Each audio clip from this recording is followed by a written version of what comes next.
Pengamat Hukum Universitas Islam Sultan Agung Semarang, Muhammad Taufik, turut menyoroti perihal adanya dugaan kelebihan alokasi anggaran belanja pada program bantuan sosial biaya pendidikan program kegiatan Kartu Jakarta Pintar Plus tahun 2024. Seperti disampaikannya kepada Titik Kata melalui pesan audiovisual pada Selasa 21 Januari 2025. Tanya, kalau kemudian ini terjadi kelebihan sebesar 488 miliar, tentu ini bukan sebuah angka yang kecil ya.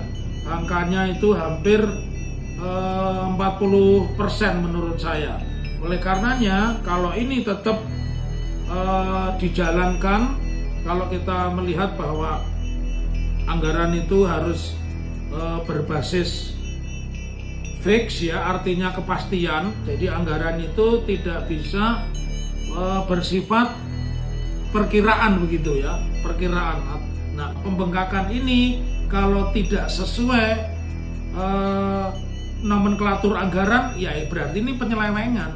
Karenanya kelebihan anggaran yang harusnya 2.365.897.020.000 rupiah ya, di mana terdapat kelebihan sebesar 488.550.726.671 rupiah, jelas dipertanyakan.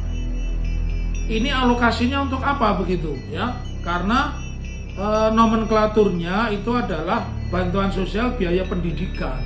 Kalau ternyata dia digunakan untuk kepentingan lain, jelas ini bagian dari penyalahgunaan jabatan. Dan kalau di situ terjadi kerugian ya, terjadi kerugian, berarti ini ada penghambur-hamburan anggaran.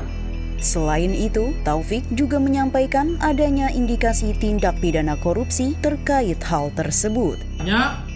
Kalau dari sisi pidana, ketika kita mempelajari tentang korupsi itu apa? Korupsi itu adalah penyalahgunaan jabatan, ya, menguntungkan diri sendiri atau orang lain, merugikan keuangan negara, dan otomatis perbuatan itu melawan hukum. Nah, dari deskripsi ini, penggunaan yang berlebihan menurut saya sudah masuk kategori penyalahgunaan jabatan, merugikan keuangan negara, dan otomatis ini perbuatan melawan hukum.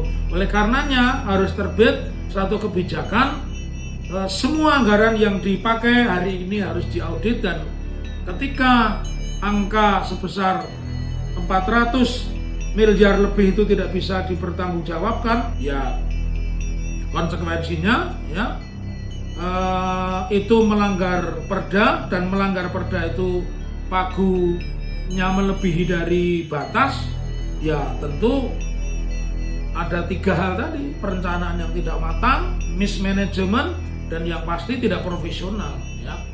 Oleh karenanya perlu dilakukan audit secara terbuka, dan tentunya bukan oleh BPKP atau BPK ya, tetapi setidaknya harus dilakukan pemeriksaan oleh auditor independen dan bersumber.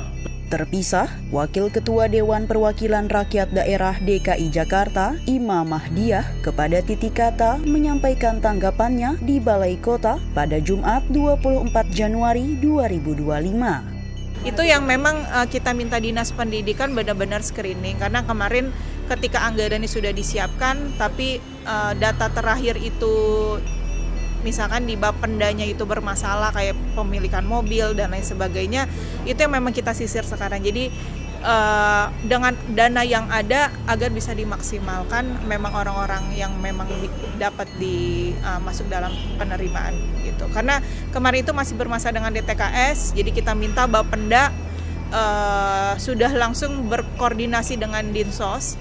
Jadi nanti Dinas Pendidikan hanya dapat datanya itu dari Dinsos. Karena kalau Dinas Pendidikan dapat data dari Bapenda, dari Dinsos, mereka kan bingung. Jadi memang harus disisir. Karena kemarin jadi masalah ketika masyarakat sudah memblokir namanya tidak punya mobil, tapi masih muncul gitu kepemilikan mobil di Dinas Sosial. Nah, makanya itu kita minta Bapenda integrasi sama Dinsos. Untuk diketahui, berdasarkan lampiran 3 Peraturan Daerah Nomor 6 Tahun 2024 tentang perubahan anggaran pendapatan dan belanja daerah tahun anggaran 2024, total alokasi anggaran bantuan sosial biaya pendidikan pada Satuan Kerja Pusat Pelayanan Pendanaan Personal dan Operasional Pendidikan Dinas Pendidikan DKI Jakarta sebesar Rp2.457.427.671. Sementara dari informasi yang berhasil dihimpun, realisasi belanja bantuan sosial biaya pendidikan di tahap 1 dengan penerima 533.649 peserta didik sebesar Rp1.195.523.760.000 dan tahap 2 dengan penerima 523.622 peserta didik sebesar Rp1.170.373.260.000, di mana jika dijumlah, total realisasi anggaran dari 2 tahapan tersebut adalah Rp2.365.897.020.000. Kemudian, mengacu pada perhitungan tersebut, jika jumlah total alokasi dikurangi total realisasi anggaran, maka disinyalir terdapat kelebihan sebesar Rp488.530.720.671.